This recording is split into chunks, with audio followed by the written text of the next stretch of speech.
La genèse de notre système solaire est notre point de départ à tous. Mais que savons-nous réellement de nos racines cosmiques? Pour comprendre le monde tel qu'il est, il est important de savoir d'où l'on vient. De nouvelles observations menacent de remettre en cause la majorité de nos croyances sur les origines de notre décor planétaire. L'histoire de notre système solaire ne se résume pas à 8 planètes se sont formées et ensuite rien n'a bougé d'un poil.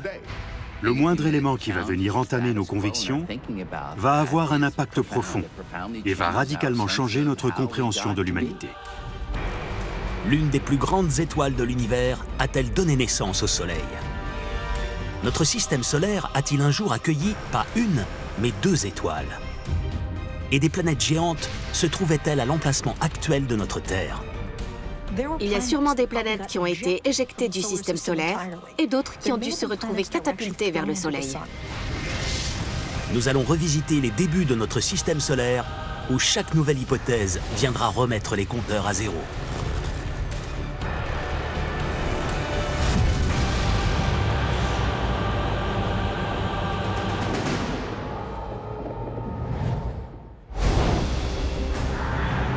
À l'heure actuelle, des scientifiques répartis aux 4 coins du monde tentent de résoudre un problème de taille. Leurs meilleures théories sur notre système solaire se heurtent les unes aux autres. Bien comprendre l'histoire de notre système solaire permet d'avoir une meilleure idée de nos propres origines. Si on se trouve sur Terre, c'est uniquement parce que cette planète s'est formée à partir des ingrédients bruts qui ont donné lieu à notre système solaire.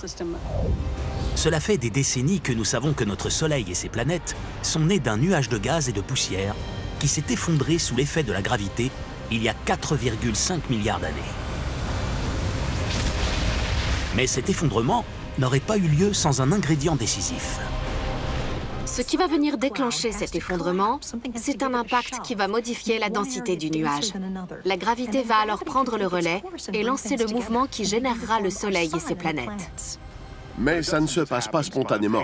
Il faut qu'il y ait un élément déclencheur. Selon la théorie classique, cet élément déclencheur serait une supernova, l'explosion d'une étoile. La supernova envoie une onde de choc remplie de matière dans l'espace.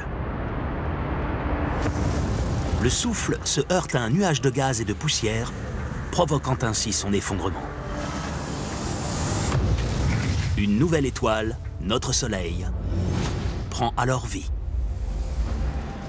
Le gaz et les grains de poussière restants viennent former les planètes. Notre système solaire est né. Ce qui se cacherait derrière la naissance de notre Soleil, c'est un nuage de gaz et l'explosion d'une étoile voisine en supernova. L'onde aurait percuté le nuage dont l'effondrement aurait donné vie au Soleil.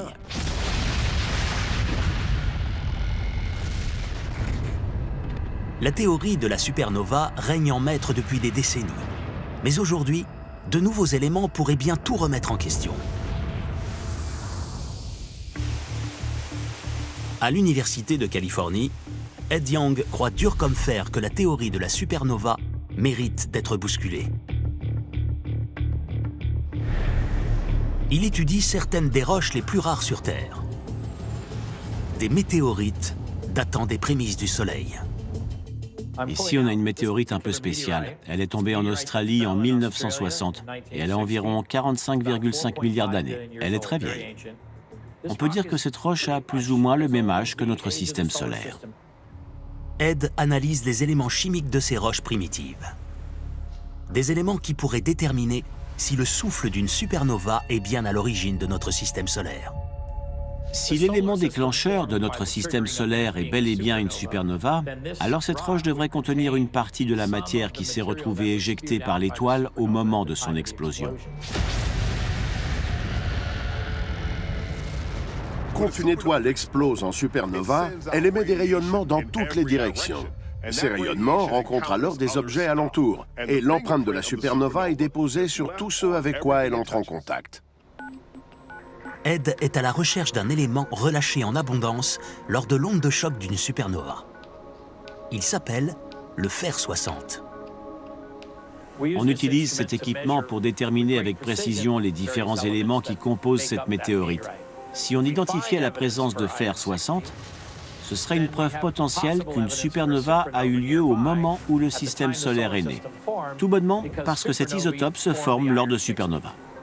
L'équipe prépare l'échantillon. La météorite est broyée afin de libérer ses grains primordiaux après 4,5 milliards d'années d'emprisonnement. Ces grains sont ensuite dissous dans de l'acide et l'échantillon final est placé dans une machine qui permettra d'en analyser la composition. L'échantillon est chauffé à des températures extrêmes afin d'en révéler tous les éléments chimiques. On a placé l'échantillon dans un spectromètre de masse. Il possède un plasma aussi chaud que la surface du Soleil, donc c'est une méthode très efficace pour analyser les rapports isotopiques des échantillons qu'on y introduit. Après quelques minutes, les résultats apparaissent à l'écran. Ils recensent la nature et l'abondance des éléments de la météorite. Quelle quantité va-t-on trouver de fer 60, le traceur des supernovas? La pente de cette droite indique une faible quantité de fer 60 dans notre système solaire primitif. Il y en a moins que ce qui avait été estimé à l'origine. Ce résultat est un étonnant virage pour la théorie de la supernova. Étant donné que la pente est plus faible et que la quantité de fer 60 associée est donc inférieure à ce qu'on pensait auparavant, cette analyse tend à réfuter la théorie selon laquelle une supernova s'est produite à proximité de notre système solaire au moment de sa formation. Ces résultats suggèrent qu'une supernova ne peut avoir déclenché la naissance de notre système solaire. Si une supernova était bel et bien à l'origine de notre Soleil, on devrait retrouver des traces concordantes de fer 60. Ce n'est pas le cas, et c'est questionnant. Si le souffle violent d'une supernova n'est pas l'élément déclencheur, quel est-il? Maintenant qu'on sait que le fer 60 n'est pas la preuve qu'on attendait tant, il pourrait être judicieux de se pencher sur la présence d'autres isotopes qui se trouvaient au sein de notre système solaire primitif. Ed retourne à ses résultats à la recherche d'éléments chimiques au taux anormalement élevé. L'un d'eux se démarque. L'aluminium 26. Contrairement au fer 60, l'aluminium 26 est un isotope qui ne se forme pas uniquement lors de supernovas. L'aluminium 26 est généralement produit par des étoiles massives. Mais seul un monstre avec une puissance démesurée est capable de donner vie à un système solaire. L'étoile Wolf-Rayet est une étoile qui peut faire jusqu'à 50 fois la taille du Soleil. Sa masse et sa luminosité sont inégalées dans l'univers. Sous sa surface se cache une usine cosmique qui fusionne des atomes d'hydrogène entre eux pour fabriquer des éléments plus lourds tels que l'oxygène et l'aluminium, mais curieusement, pas de fer 60. Ce fourneau stellaire produit une chaleur capable de libérer des vents allant jusqu'à 8 millions de km/h, qui viennent percuter les nuages de gaz et de poussière cosmique des environs, avant de les balayer loin de l'étoile et de les condenser en une enveloppe riche en éléments chimiques dont le diamètre peut atteindre des milliards de kilomètres. Si ce n'est pas une supernova qui a donné naissance au Soleil, alors qu'est-ce que c'est? Eh bien, il se peut que ce soit une étoile à la masse et à la luminosité particulièrement élevée. Ces étoiles, on les appelle les étoiles Wolf-Rayet, et elles présentent des raies d'émission d'une intensité tout à fait remarquable. Les étoiles Wolf-Rayet sont extrêmement rares. Parmi les 200 milliards d'étoiles présentes dans la Voie lactée, les astronomes n'estiment qu'à 600 le nombre de ces corps célestes boursouflés. Elles sont ultramassives et en viendraient presque à s'autodétruire avec leur vent. Des flux de particules de très haute énergie. Les vents causés par une étoile Wolf-Rayet s'apparentent quasiment à une explosion d'étoiles au ralenti. Résultat des courses, ils ne produisent pas les isotopes radioactifs du fer et l'empreinte d'une étoile Wolf-Rayet est complètement différente de celle d'une supernova. Les vents violents d'une étoile Wolf-Rayet auraient-ils déclenché la création de notre système solaire? Cette hypothèse coche de nombreuses cases, mais présente un problème de taille. Les nuages de gaz qui donnent normalement naissance aux étoiles sont très froids. Mais les étoiles Wolf-Rayet, ainsi que les vents qu'elles envoient dans l'espace, dégagent une chaleur inouïe. Une chaleur bien trop élevée pour former le Soleil. Mais l'enveloppe qui l'entoure pourrait-elle nous apporter des indices? À l'Université de Chicago, l'astrophysicien Vikram Dwarkadas enquête sur la question. Pour cela, il utilise des simulations informatiques qui lui permettent d'observer l'intérieur des étoiles Wolf-Rayet. Un système solaire ne peut pas naître trop près de ces étoiles, elles sont trop chaudes. En elles-mêmes, l'étoile Wolf-Rayet est minuscule. C'est ce petit point au centre. Mais ce tout petit point mesure tout de même jusqu'à 15 fois la taille de notre Soleil. Et si on part de l'enveloppe, on est sur des dimensions jusqu'à 10 milliards de fois celles de notre Soleil. Selon Vikram, l'enveloppe externe de l'étoile Wolf-Rayet a la composition chimique nécessaire pour former un système solaire. Et cet environnement dense, qui se trouve à des milliards de kilomètres de la chaleur de son étoile centrale, pourrait bien être à la température idéale pour faire naître une étoile. Sur cette animation, on peut voir l'environnement de l'étoile Wolf-Rayet. Ce qu'on voit, ce sont les différentes densités. À l'intérieur, elle est très faible, mais à l'extérieur, elle est très élevée. C'est ce qu'on appelle l'enveloppe dense. Vikram est convaincu que notre système solaire est né au sein de l'enveloppe externe d'une étoile Wolf-Rayet. Mais s'il veut prouver sa théorie, il doit d'abord démontrer que cette couche attiédie est riche en aluminium-26, l'isotope qu'on trouve en abondance dans les météorites primitives. On sait que l'aluminium-26 est produit au centre de l'étoile. Et ce qu'on cherche à savoir, c'est si cet isotope est capable de survivre à un périple jusqu'à l'enveloppe circumstellaire. La théorie de Vikram voudrait que les atomes fragiles de l'aluminium-26 survivent en se greffant aux particules expulsées par l'étoile géante. De la poussière se forme autour de l'étoile durant la phase Wolf-Rayet et on pense que l'aluminium pourrait faire du stop sur ces grains de poussière. Les idées de Vikram sont novatrices. Et s'il dit vrai, c'est le récit même de la genèse de notre système solaire qui sera réécrit autour de l'une des étoiles les plus massives en existence. L'enveloppe de l'étoile Wolf-Rayet est gigantesque, 20 000 fois plus grande que notre système solaire. Sous ces différentes couches externes se trouve un concentré de gaz et de poussière. Une rafale d'un vent stellaire chaud vient alors percuter la nébuleuse et en déclenche l'effondrement. Elle se met à tourbillonner avant de s'aplatir en un disque. La pression au centre du disque atteint des records. Nous sommes à l'aube d'une nouvelle ère. Le gaz entre en combustion et donne naissance au Soleil. C'est ainsi que les vents chauds d'une étoile géante sont capables de créer des milliers d'autres étoiles comme notre Soleil. Ces observations viennent ébranler tout ce que nous pensions savoir sur notre naissance cosmique. Je trouve ça plutôt chouette de pouvoir se dire que c'est peut-être l'une de ces étoiles ultra rares et superbement violentes qui a été l'élément déclencheur de l'humanité. Ça voudrait dire qu'on est issu d'un phénomène peu commun, où la création et la destruction sont deux concepts intimement liés. De nouvelles études et de récents indices poussent les astronomes à réviser leurs théories sur la naissance de notre système solaire. Mais aurions-nous commis d'autres erreurs? Se pourrait-il que notre Soleil soit né avec un jumeau? Et se pourrait-il que d'immenses planètes telluriques orbitaient autour du Soleil en lieu et place de la Terre? Notre Soleil domine le système solaire. Il se trouve au cœur d'une famille de 8 planètes que son intense gravité a su domestiquer. Mais un mystère plane. Les astronomes ont découvert que des planètes d'autres systèmes solaires tournaient autour de 2 étoiles ou plus. C'est extrêmement tentant de se dire que c'est nous la norme et qu'on n'est justement pas l'exception aux autres règles. Quand on lève les yeux la nuit, on voit tout plein d'étoiles.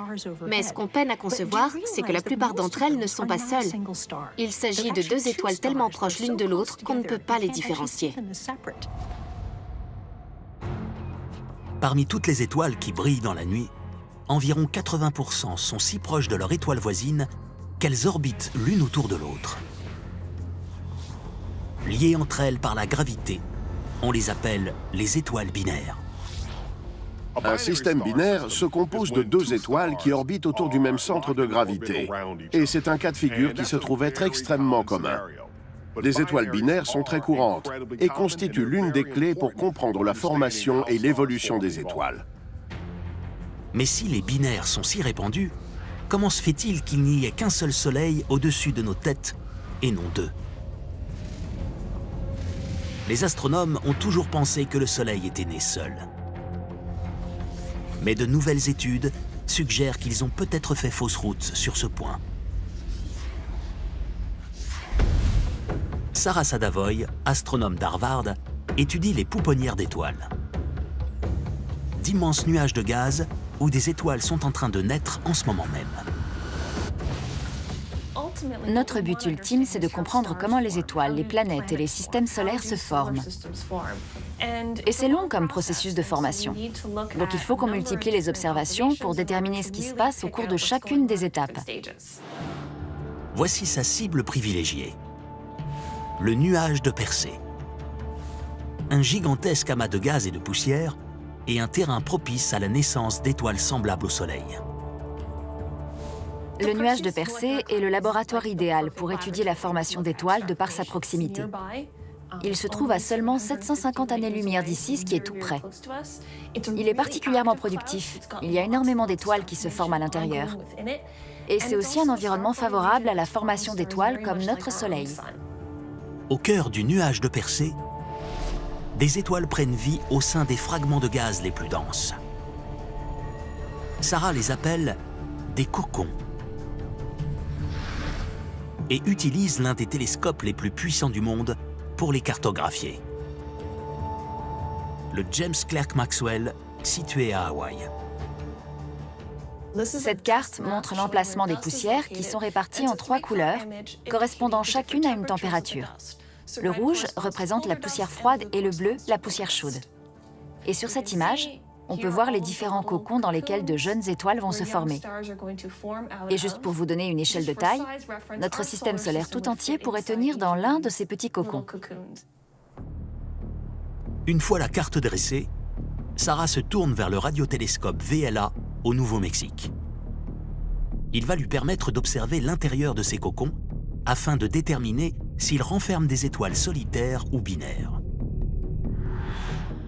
Ce que j'ai fait, c'est que j'ai effectué des observations par ondes radio de toutes les jeunes étoiles du nuage moléculaire de Persée, et je les ai combinées avec les observations de tous les cœurs denses, ces espèces de cocons dans lesquels ces jeunes étoiles se forment. Ce qui apparaît en noir à l'écran, c'est le cœur. C'est là que se concentre la poussière. Et ensuite, on a les annotations en blanc, qui indiquent l'emplacement des jeunes étoiles. Sarah fait une découverte inédite. Au fin fond du nuage de Persée,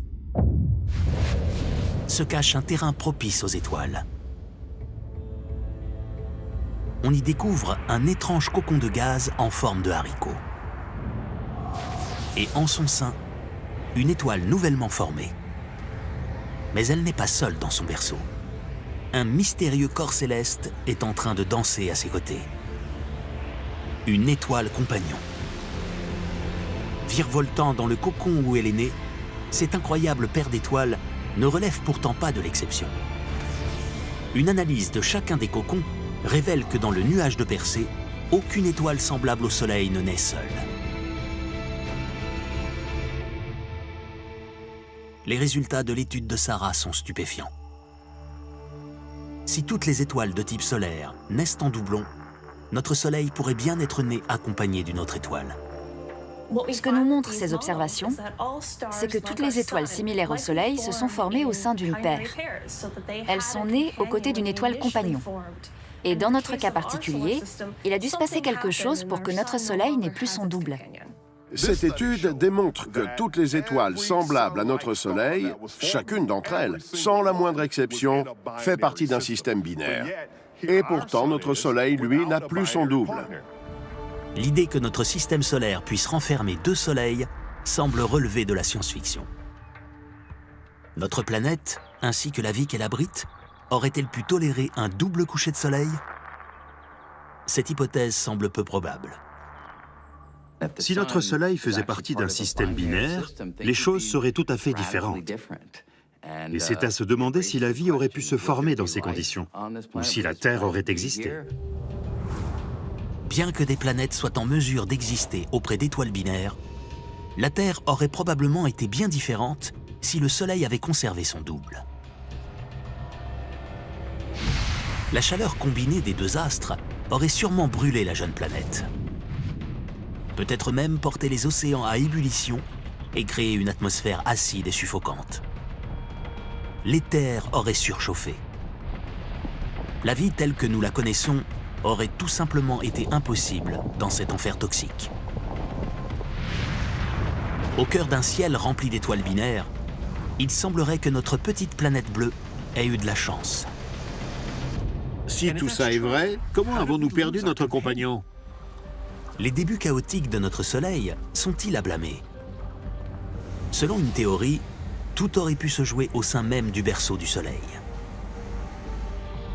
Il y a plus de 4,5 milliards d'années, à l'intérieur d'une pouponnière stellaire, des centaines de cocons gigantesques s'appliquent à faire naître des étoiles. Au cœur de l'un d'eux se trouve notre Soleil fraîchement formé. Tandis qu'il tourbillonne à travers la poussière, une seconde étoile apparaît. C'est le double du Soleil. Mais un autre cocon géant apparaît. Et son intense gravité arrache le compagnon du Soleil de son berceau cosmique avant de l'envoyer se perdre dans l'immensité de l'espace. Le scénario le plus probable concernant notre Soleil, c'est que les deux étoiles se soient retrouvées envoyées dans des directions opposées de la galaxie et qu'elles se trouvent aujourd'hui à des millions de kilomètres de distance. Et il n'y a malheureusement aucun moyen de distinguer parmi toutes les étoiles celle qui était notre compagnon à l'époque. Et il y a peu de chances que nos chemins se recroisent. Notre étoile compagnon, celle qui s'est formée à nos côtés, pourrait bien être à l'autre bout de la galaxie. Page après page, les astronomes tentent de réécrire la naissance de notre étoile vedette, le Soleil. Mais qu'en est-il des planètes? Renferment-elles également leur lot de secrets? L'histoire de notre système solaire ne se résume pas à 8 planètes se sont formées et ensuite rien n'a bougé d'un poil. Notre système solaire primitif était bien différent de celui qu'on connaît aujourd'hui. Et se pourrait-il qu'un minéral rare soit le héros d'un tout nouveau chapitre expliquant comment la Terre est devenue une oasis de vie? Si la planète Terre est baignée de chaleur, c'est parce qu'elle orbite autour de notre étoile en chef, le Soleil. La taille idéale de notre planète permet à la gravité d'attirer une épaisse atmosphère et rend possible la formation d'océans d'eau à sa surface. Pour nous, c'est le paradis. Mais combien d'autres mondes comme le nôtre existent-ils? Les astronomes ont observé les étoiles lointaines dans l'espoir de dénicher d'autres planètes chaudes et humides. Et leurs découvertes sont sidérantes. Dans la région qu'arpente la Terre au sein de notre système solaire, un tout autre genre de planète a été identifié. En observant notre galaxie, on se rend compte que la plupart des planètes telluriques sont ce qu'on appelle des super-terres. Le terme super-Terre fait référence à une planète rocheuse qui a une masse comprise entre 3 et 5 fois celle de la Terre. Et curieusement, c'est le type de planète qu'on rencontre le plus au sein de notre univers. Et pourtant, notre système solaire n'en comporte aucune. Où sont-elles passées?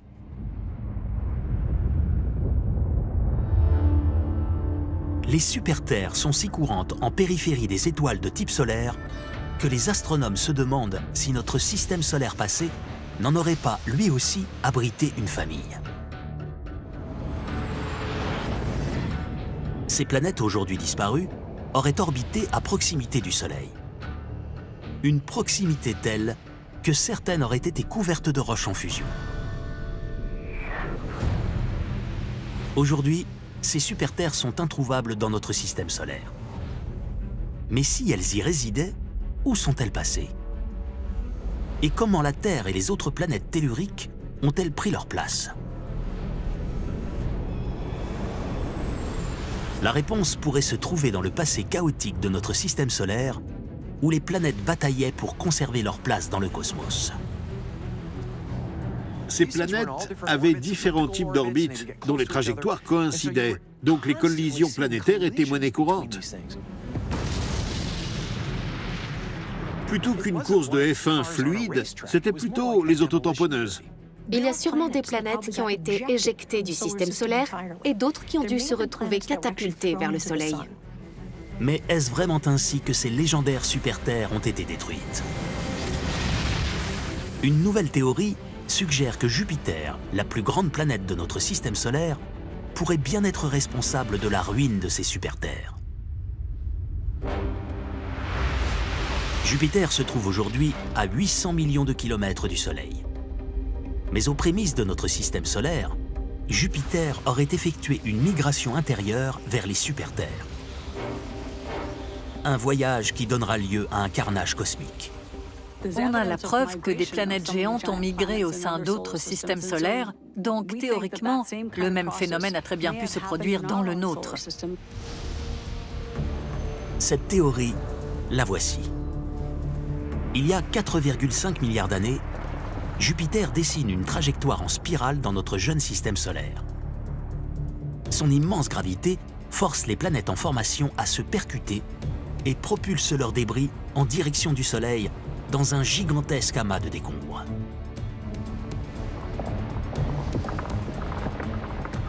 La traînée de gravats croise alors la famille de super-terres et vient perturber leur orbite. Elles finissent par entrer en collision. S'ensuit un carambolage planétaire qui finit par pulvériser les super-terres et qui ne laissera qu'un désert cosmique derrière lui. Jupiter se cache-t-elle réellement derrière la disparition des super-terres?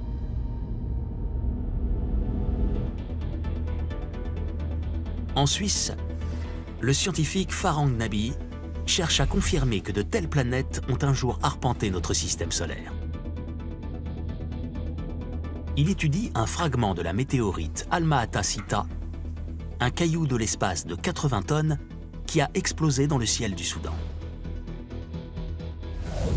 Cette météorite, d'une grande rareté, se serait formée dans les toutes premières années du système solaire, peut-être même avant que la Terre ne soit née. D'infimes pierres précieuses au cœur de la météorite pourraient nous dire où la roche a été formée. Cette météorite fait partie du groupe des météorites pierreuses, c'est-à-dire qu'elle est composée majoritairement de roches. Et l'une de ses particularités, c'est qu'elle comporte aussi des diamants. Et les diamants se forment à des pressions élevées, comme celles que l'on trouve au cœur des planètes. Il est impossible pour de telles météorites de se former au sein de petits astéroïdes. Seul un corps de la taille d'une planète exerce la pression nécessaire à leur formation. Ce qui signifie que les diamants de cette météorite ont un jour fait partie d'une jeune planète aujourd'hui détruite. La présence de ces diamants signifie qu'à un moment donné, la météorite s'est retrouvée soumise à des températures et des pressions extrêmes, chose qui ne peut arriver qu'à l'intérieur d'un corps planétaire. Si cet objet se retrouve ensuite pulvérisé par une collision, ces diamants peuvent alors venir se greffer à un astéroïde de petite taille, par exemple. Ces diamants constituent-ils les vestiges d'une ancienne super-terre? Farhang en étudie la composition pour tenter de dénicher des indices quant à la taille de leur planète d'origine. Quand un diamant se forme, il englobe des minéraux qu'on appelle alors des inclusions. C'est comme si on mettait un caillou dans de l'eau qu'on met au congélateur. À la fin, on va se retrouver avec le caillou piégé dans la glace. L'idée, c'est d'ouvrir les diamants pour accéder aux inclusions et de les analyser pour obtenir un maximum d'infos sur la planète. Chaque minéral se forme à des pressions différentes. Si Farhang parvient à identifier la matière piégée à l'intérieur de ces diamants, il obtiendra la taille de leur planète d'origine. Le seul ennui est que ces grains minéraux sont minuscules, pas plus épais qu'un cheveu humain. Fort heureusement, Farhang a accès à un microscope de plusieurs millions de dollars, l'un des plus sophistiqués qui existent dans le monde. Voici le microscope électronique en transmission. Ça marche comme un microscope biologique, sauf qu'à la place de la lumière, ce sont des électrons qui vont venir traverser notre échantillon. Et l'échantillon, on va l'insérer juste là.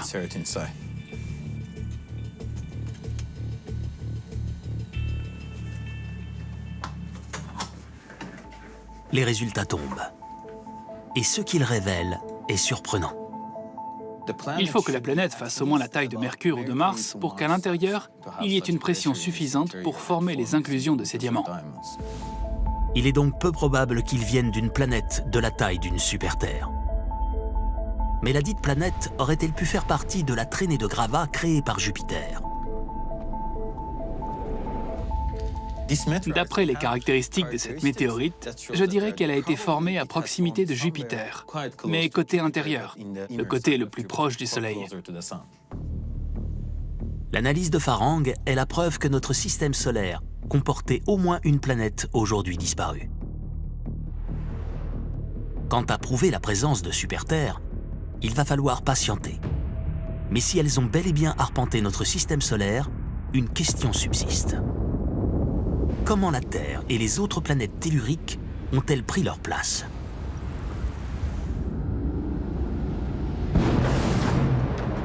Jupiter s'éloigne enfin du Soleil. Après 100 000 ans passés à semer le chaos dans le système solaire, elle laisse de nombreux dégâts derrière elle. Les super-Terres ont disparu, calcinées par le Soleil. Mais l'amas de gravats cosmiques provoqué par Jupiter peut maintenant commencer son évolution. Les débris entrent alors en collision et fusionnent pour former de nouvelles planètes. Mercure, Vénus et la Terre. Aucune ne rivalise avec les super-Terres qu'elle remplace. Mais ces boules de roche chaudes sont en passe de devenir des actrices clés du système solaire. Et ce, grâce à Jupiter, qui a détruit la première génération de super-Terres. Pour le moment, tout ceci n'est que théorie. Mais il se pourrait que Jupiter n'ait pas travaillé seul pour faire disparaître nos super-Terres. La roche sous nos pieds pourrait bien résulter de la bataille qui les a détruites. Dans un contexte où les planètes se percutaient, se retrouvaient éjectées du système solaire ou catapultées vers le Soleil, il est fort probable qu'aujourd'hui, notre planète puisse être constituée de fragments d'anciennes super-Terres et d'autres morceaux de protoplanètes telluriques. Jupiter peut nous sembler très lointaine et sans aucun rapport avec notre vie de tous les jours. Mais il se peut pourtant qu'on doive notre existence au rôle prépondérant qu'elle a joué dans l'évolution de notre système solaire. Quand elle a migré vers le Soleil, de nouvelles planètes se sont formées. Donc si l'homme existe aujourd'hui, c'est peut-être grâce à Jupiter. Si des milliards d'années plus tôt Jupiter n'avait pas effectué sa migration intérieure, notre système solaire serait probablement très différent aujourd'hui. Il ressemblerait d'ailleurs peut-être aux autres systèmes solaires de la galaxie. La Terre, par exemple, serait peut-être une super-Terre. C'est dingue de penser à toutes les choses qui ont dû se produire pour que la Terre, et par extension l'homme, puisse exister. La science nous offre une toute nouvelle genèse de notre système solaire. Né de l'enveloppe d'une étoile géante, le Soleil est séparé de son jumeau lorsqu'un cocon s'aventure trop près de son berceau. S'ensuit la destruction de ses premiers enfants telluriques, qui sont remplacés par de plus petites planètes, comme la Terre. Notre monde n'aurait probablement pas vu le jour sans cette extraordinaire série d'événements. Une planète dont la taille et la distance du Soleil sont idéales pour accueillir l'humanité. Mais pour que la vie se forme, un dernier événement extraordinaire manque encore à la peine. Celui qui apportera l'eau à notre jeune planète. La Terre est un lieu sans pareil. Parmi les planètes de notre système solaire, c'est la seule où l'eau se concentre en surface sous forme d'océan et où la pluie tombe du ciel pour nourrir les terres qui vont constituer l'oasis au sein duquel la vie pourra alors se former et évoluer. La Terre est quasiment recouverte d'eau. Mais ce qui est drôle, c'est qu'on ne sait pas vraiment d'où elle vient. Le seul endroit qu'on sait capable d'abriter la vie, c'est la Terre. Et toute forme de vie, quelle qu'elle soit, a besoin d'un minimum d'eau pour survivre. L'eau, c'est la vie. Et l'une des choses incroyables qu'elle a permis à la Terre et à la géologie même de notre planète, c'est de créer un milieu capable d'abriter la vie. Votre lien avec l'eau est plus profond que ce que vous pensez. Mais comment notre planète s'est-elle procuré cette eau? Pendant des décennies, les scientifiques pensaient que notre planète était née sans eau, qu'elle s'était formée à partir de matériaux secs et que l'eau était arrivée plus tard, probablement par le biais d'astéroïdes et de comètes qui se seraient écrasés à sa surface. L'une des plus anciennes questions qu'on se pose au sujet de la Terre, c'est d'où vient toute cette eau? L'idée serait qu'elle viendrait d'astéroïdes et de comètes, et il y a des chances que ce soit le cas pour une partie de cette eau. De nouvelles preuves suggèrent aujourd'hui que l'hypothèse d'une Terre sèche pourrait être complètement erronée. Le géophysicien Steve Jacobson est convaincu que les roches qui se sont condensées pour former la Terre étaient déjà gorgées d'eau et qu'une grande partie de cette eau primordiale resterait aujourd'hui encore emprisonnée dans la roche sous nos pieds. Steve a consacré sa carrière à cette théorie controversée. Il étudie une couche de notre planète qu'on appelle la zone de transition et qui se situe à environ 600 km de profondeur. J'étudie une partie des entrailles de la Terre qu'on ne peut pas visiter. C'est bien trop profond pour y accéder et c'est pas simple d'être géologue quand on n'a pas la possibilité de bosser sur le terrain. Si l'on en croit Steve, cette couche terrestre regorge d'un minéral rare qu'on appelle la ringwoodite. Elle aurait agi comme une éponge chimique lors de la formation de notre planète et aurait absorbé son eau primordiale. Il se peut que dans la zone de transition, la ringwoodite contienne plus d'eau qu'à la surface de la Terre. Selon sa théorie, la ringwoodite se formerait lorsqu'un minéral qu'on appelle olivine subit d'intenses pressions, comme celles qu'on retrouve dans les grandes profondeurs de la Terre. Le plus intéressant avec la ringwoodite, c'est sa capacité à faire des réserves d'hydrogène et d'oxygène, qui sont les deux composants qu'on retrouve dans l'élément de l'eau. Steve cherche à connaître la quantité d'eau que la ringwoodite contenue sur Terre pourrait cacher. Pour cela, il utilise de la poudre d'olivine à laquelle il vient ajouter de l'eau. L'échantillon est maintenant positionné au centre de ce montage, qui est constitué de cubes de carbure de tungstène. C'est ce qui va nous permettre de transférer la force de la presse vers l'échantillon. Steve soumet l'échantillon à la pression qu'on retrouve dans la zone de transition. Une pression 300 000 fois plus élevée que celle à la surface de la Terre. De la même façon qu'on peut obtenir de la glace en soumettant l'eau à des températures données, en modifiant la pression, on peut réussir à transformer un minéral en un autre. La presse hydraulique de 1000 tonnes transforme l'échantillon d'olivine en un grain microscopique de ringwoodite. À la sortie de cette presse, ce n'est plus de l'olivine qu'on va avoir, mais de la ringwoodite. Et il se peut que cette ringwoodite ait absorbé ou non l'eau qu'on a incorporée à la poudre. Et c'est ce qu'on va découvrir dès maintenant. Une fois extraite de la presse, Steve doit déterminer la quantité d'eau que la ringwoodite a absorbée.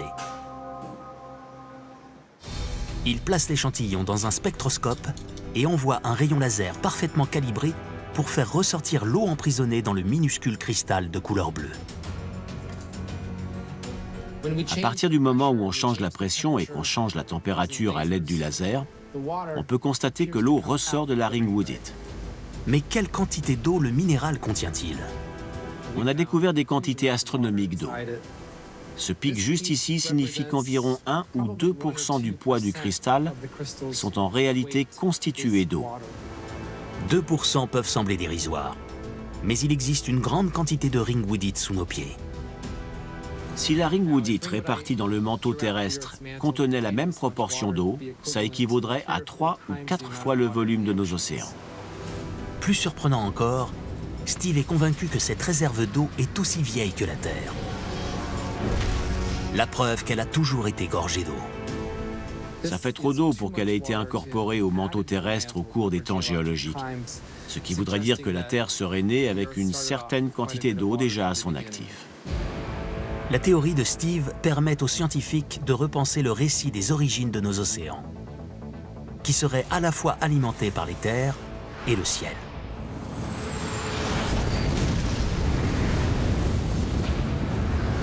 Il y a près de 4,4 milliards d'années, à l'heure où la Terre est stérile et asséchée, à quelques 600 km sous sa surface, se cache une couche épaisse de cristaux de ringwoodite contenant assez d'eau pour approvisionner nos océans et plus encore. La chaleur dégagée par une couche sous-jacente force les cristaux vers le haut. Ils fondent et libèrent l'eau qu'ils contiennent. Les rapides panaches de magma qui en découlent viennent exploser à la surface. L'eau se condense alors et la pluie vient s'abattre sur la Terre pour venir abreuver les océans naissants. La majorité de notre eau n'est même pas à la surface, mais dans le manteau. Et ça, on l'ignorait encore il y a quelques années. Ça change complètement la donne et ce qu'on pensait savoir sur l'eau. Donc il est tout à fait possible qu'une nouvelle observation ou qu'une nouvelle étude apparaisse un jour et nous montre qu'on avait tort sur toute la ligne. La présence d'une partie de l'eau sur Terre peut s'expliquer de deux manières. Soit elle provient de la Terre en elle-même, soit il a fallu un nombre incalculable d'impacts de comètes. La première explication est la plus simple. C'est incroyable de découvrir seulement maintenant des secrets enfouis de notre histoire, des choses qu'on n'aurait jamais pu deviner. On sait tous à quel point l'eau est nécessaire pour vivre et qu'il y en a à la surface de la Terre. Mais il se pourrait qu'il en existe d'énormes réservoirs disséminés dans la roche, à l'intérieur même des minéraux. S'il s'avère qu'une planète tellurique comme la Terre peut se former en ayant déjà de l'eau en son sein, alors ça pourrait vouloir dire qu'il existe davantage de planètes riches en eau que ce qu'on pensait jusque-là. Un chapitre après l'autre, les scientifiques revisitent l'histoire retraçant la naissance de notre système solaire. Mais avec l'avènement des nouvelles technologies et l'émergence de nouvelles notions, combien de temps allons-nous devoir attendre avant l'apparition d'une nouvelle hypothèse ? C'est ça qui est passionnant avec la science. On ne sait jamais ce qu'on va découvrir, ni ce qui va nous permettre de nous aventurer dans des directions inédites qu'on n'aurait encore jamais envisagées. À chaque nouvelle découverte, il est important de rembobiner et de réexaminer le monde qu'on connaît avec ces nouvelles informations en tête. C'est le seul moyen de savoir si ce qu'on pensait être vrai l'est réellement. Le procédé même derrière une découverte scientifique, c'est d'observer l'environnement, de déceler de minuscules problèmes, de minuscules failles dans les murailles d'une théorie et de s'y engouffrer afin de pulvériser cette théorie, pour ensuite ébaucher de nouvelles idées qui permettront d'élargir l'horizon de notre réalité. La naissance de notre système solaire est une histoire qui mérite d'être révisée encore et encore. Pour la simple raison qu'il s'agit de notre histoire. Et plus nous parviendrons à la comprendre, mieux nous pourrons appréhender notre place dans l'univers.